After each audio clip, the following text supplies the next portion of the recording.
Hello all and welcome back to another Doctor Who Big Finish audio drama review. In today's review I'm going to be taking a look at one of the latest Doctor Who box set releases, which is of course rather excitingly the beginning of a brand new Doctor Who spin-off series, which is of course the Robots, starring Liv Chenka, the 8th Doctor's companion, as portrayed by Nicola Walker, alongside her sister Tula Chenka, as portrayed by Claire Rushbrook. Now this series is of course a brand new 4-part box set series on Big Finish that has started this December and will of course continue up until 2021 over 12 episodes, with 3 episodes per box set. This box set is currently available to order on the Big Finish website. The physical set itself is £19.99 and the download is in fact £16.99. This will of course be going up to the standard recommended retail price, I do believe, at the end of January 2020, so if you are interested by what I say throughout this review, I recommend purchasing this product soon, or maybe even buying the series bundle in order to save a little bit of cash. And naturally, as per usual, there is the story details on the Big Finish website, as well as the trailer that can be listened to on the website itself, as well as being available on the official Big Finish YouTube channel. Now this series is a little bit of an unusual one, because for those of you that follow Doctor Who on social media, firstly of all I sympathise for you, because it's a minefield out there, but secondly this was one of those box sets that caused a little bit of controversy, because Big Finish, I even get on this joke myself and I absolutely adore Big Finish.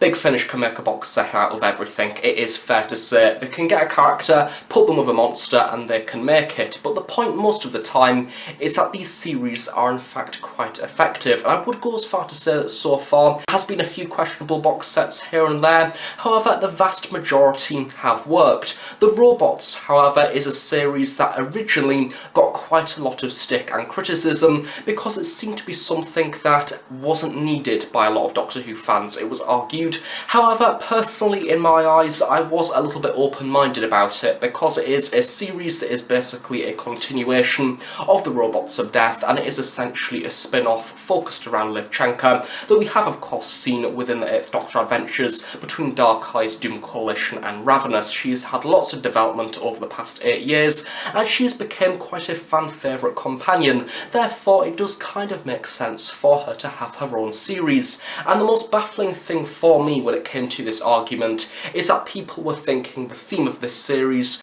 wasn't exactly one that was interesting. It's a series about robots and humanoids interacting with technology and the relationship between humans, essentially, and technology.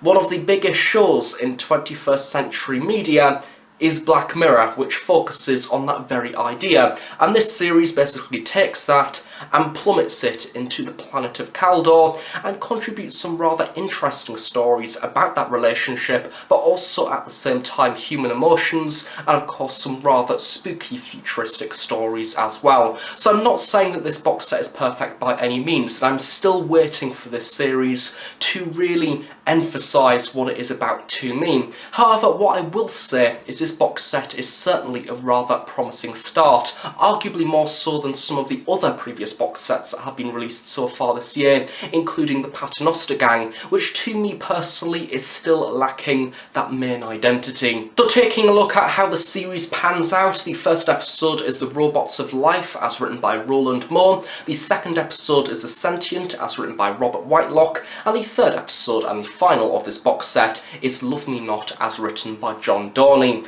All 3 of the episodes within this set are technically self-contained, however they do of course share characters and references throughout, as well as referencing Robots of Death here and there as well. Something to note is you don't really need to have listened to Ravenous or even Doom Coalition and Dark Eyes in order to understand this series. All you do need to know is that this is a series set within the 8th Doctor era. It is an episode, I do believe, within Ravenous 2 or Ravenous 3, where the 8th Doctor has left Liv on her home planet for a whole year, and she has basically time at her disposal to do what she wishes whilst the Doctor is away, and that is all you need to know whilst going into this series, so technically it is quite a good jumping on point. Now taking a look at some of the behind the scenes credits for this box set, the cover artist is Ryan Amplin, the director is Ken Bentley, the music has been created by Joe Kramer, the script editors are John Dorney and Roland Moore, as well as the producer being David Richardson, and of course the executive producers are Nicholas Briggs and Jason Haig Ellery,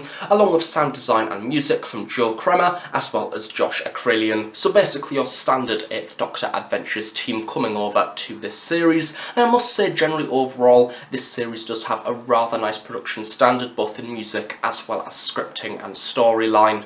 Starting off with Nicola Walker as Liv Chenka and of course Tula Chenka as portrayed by Claire Rushbrook, because they are the main protagonists essentially of this series. And originally I was a bit sceptical because I thought, is Liv strong enough? Well, she is a strong character, but is she strong enough to have her own series? And I was pleasantly surprised at how well Liv does actually tackle the situation by herself. It is nice to see her back in her own environment and on her own planet. However, I think the main backbone of this series is showing the interaction between her and her sister, as well as their interaction to the Voc Robots overall as a technological development, and that is the main backbone of this series, that relationship between the Kaldonians and the Voc Robots. And basically their relationship as sisters is rather intriguing because they have both gone down two very separate routes, and now they've been brought back together simply because the Doctor is no longer around. Of course, Tula has a rather high up job involving the Voc Robots, and Liv needs to kind of approach the situation to getting a new job on Kaldor to actually pass the time. So we are introduced to Kaldor once again almost through Liv's eyes, which works incredibly well. However, the main focus for this box set for me is the actual Voc Robots themselves, and I think that episode 1 is a very good reminder as to why the Robots of Death, or the Voc Robots, are quite iconic when it comes to Doctor Who history, even though they have only appeared within one televised story technically. I do believe they also had a cameo within the Dimensions in Time, if you wish to count that. But I think that their characters, or at least the whole idea of the Voc Robots, is something that is very futuristic but also very chilling. And I think that it is very intriguing that their design overall doesn't change on the cover art of these box sets. They are still the standard Voc Robot design, and considering that they were made within the 1970s, I think that says a lot about the actual design itself. They are spooky, they are rather humanoid, however at the same time you kind of love them because of the way they are. They're very logical in the way that they think, however of course the Kaldonians are trying to project that and advance that in a positive way. However, of course, naturally, that may turn out to a negative one. I think that Roland Moore does a very good job with the Robots of Life of reintroducing the Robots of Death and essentially showing us why they are so creepy but so lovable at the same time. We basically have the equivalent of the Voc Robots do Casualty, where they have been utilised in the operating theatres in order to save people's lives.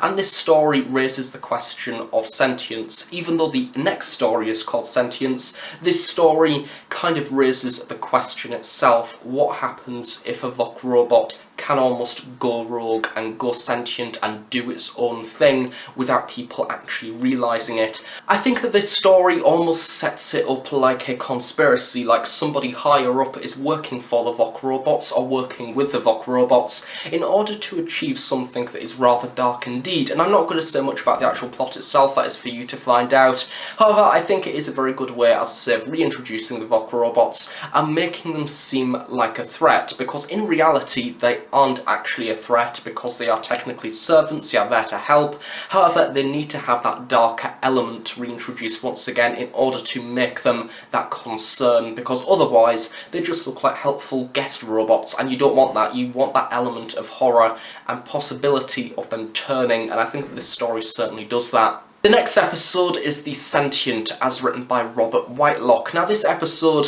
is what I wanted to see from the Robots as a series. However, oddly, I didn't necessarily expect it. It was kind of the episode that I was listening to, and halfway through I realised it's what I wanted from this series when I was actually experiencing it, and it is that of the Robots of Death, however brought forward to the 21st century and beyond. It's once again something that Black Mirror would do, however it's something that is relating to that of artificial intelligence, and going beyond that of the rather unusual design of the Voc Robots. Even though they are very stylish, they aren't necessarily as far as you could go when it comes to the future, and I have that whole idea of AIs that you can't even tell actually AIs, such as deep fakes, and having people that look exactly the same and normal and natural and like any other human, however they are actually an android, and this story does deal with that. We have the whole idea of a character called Vissy, who is a child, world, and we have a rather brilliant actress actually playing Vissy. I know that she's had a number of different roles in Big Finish in the past, and she is in fact portrayed by Venice van Summeren. And she is very, very creepy in a lovely way, but she's just terrifying. She is what you would expect. She kind of reminds me of the girl from The Family of Blood with the balloon, because she has a lot of emotion, but also at the same time she can turn, and she's quite funny, but unintentionally funny once again. It's a rather similar way to the Voc Robots, which is very unusual, because normally with the Voc Robots, you have that very monotone voice saying the joke. However, with her, we have a rather human voice saying it, and it's very straightforward and to the point, and it's kind of like a girl with no filters, which is something that very much young children do have. However, Vissy has a darker element to her. It's not a spoiler, but there's a moment in this story where this little girl walks into the room and she just says, "What is your opinion on genocide?" which is something very unusual for a 10-year-old girl to say, and because of that it is very unsettling, and you kind of see a series of different interviews taking place in order to train her to be a functional human being that can then be adopted by people on Kaldor as their daughter or as their son if they make male versions, for families that either don't want to have kids or can't have kids. And it is a very unusual concept, however, one of which I could actually imagine happening within human society, and that I could imagine technology would try to do. It's making the perfect child that can encourage situations you can have conversations with. And yeah, it's just very dark once again. All of these episodes have this darker idea of technology behind them and how it affects people. And in this story especially, we see the whole idea and the experiment of Vissy almost taking control of one of the people who are working on that operation, and basically seeing them being withered down and manipulated by Vissy herself, which I thought was very intriguing. Once again, I think that Claire Rushbrook was very good in the story, of course as Tula, as well as the voice of the Voc Robots themselves, which I think is rather fun, and of course Liv. I think that Liv was in a very doctory role for this story, and she was utilising some of her skills that she's learned aboard the TARDIS within these stories. She's defending for herself, she's got some brilliant quirky one-liners in there, and I think that overall this story is playing with a lot. It's that idea of human emotion and technology and it getting the better of us and manipulating, but also at the same time the idea of the internet and social media and how that can contort extremism and terrorist organisations, and how that at the end of the day could possibly end anything and everything within society, leading to a rather possibly explosive ending. So a very fun story, and I think that Robert Whitelock did an incredibly good job with this one, and I hope, from my understanding, he might be writing another story for the future box sets, so fingers crossed, because I look forward to seeing what else he's got up his sleeve. The third and final episode of the box set is Love Me Not, as written by Big Finish veteran, pretty much, John Dorney, and it is nice to see him actually doing the final episode of this box set. However, it is in no way a series finale, it is just another adventure. However, this story takes the emotional level up a notch, as the title suggests. We have the Voc Robots and technology, however, how they affect loving relationships, and how, once again, these developments on Kaldor are affecting people who are deceased, and is it potentially possible to make a copy of someone when they are dead and bringing them back to life as a Voc Robot? It sounds disastrous, it sounds stupid, however, once again this story shows that someone out there will do it for the sake of money, because that's what will happen in actual society. And this story once again leads to a rather challenging episode between a particular character. It links back to some of the previous episodes within this series as well, which is what I do really like, once again uncovering some of those darker themes within the Kaldor society, that things are going on behind closed doors within the actual facility that creates the Voc Robots that not everybody knows about, even the higher ups. And I absolutely love the concept of somebody's relative being no longer with someone and then being changed into a Voc Robot, and that Voc Robot gradually creating an idealised version of that now deceased person, because it's flawed in so many ways. However, you can see why it would happen from a business perspective, and we see a character that has a very high up job, once again being withered away and being basically almost a servant to his now dead wife, that is a Voc Robot that has now an emotional voice and basically can do anything she wants, very much like a normal Kaldonian or a normal human, and we see her interacting with his family, and it's all very unusual and very, very odd. And I think that out of all of the stories within this set, this episode is more developed around the emotional side as opposed to the technology side of things. It's a much more slower story. However, I think that John Dorney is very good at stories like this. He's good at writing people and good at writing characters, and I felt for the guy that lost his wife, and I felt for the people around him that needed to try and tell him, no, there's something wrong here, you are delusional, essentially. This is a Voc robot in a dress, pretending to be your wife. It is not your wife, it is a Voc robot going mental. And it makes sense, and I do, as I say, respect this story, I respect this series, but I think that this episode maybe takes it up a notch, and I look forward to see once again what the other box sets do have on offer, because if this series is offering a taster of what the remaining 3 box sets have, that we are in fact going to have some rather exciting adventures within the next few sets as well, as this box set more than anything has shown me the potential of what this series can do, which is what I look for within a first set. I want it to grab my attention, rather than leave questions as to what is going to happen next or where they're going to go with it next. I know what they're going to do next. They're going to develop these same styles again into more stories, and that intrigues me and works well.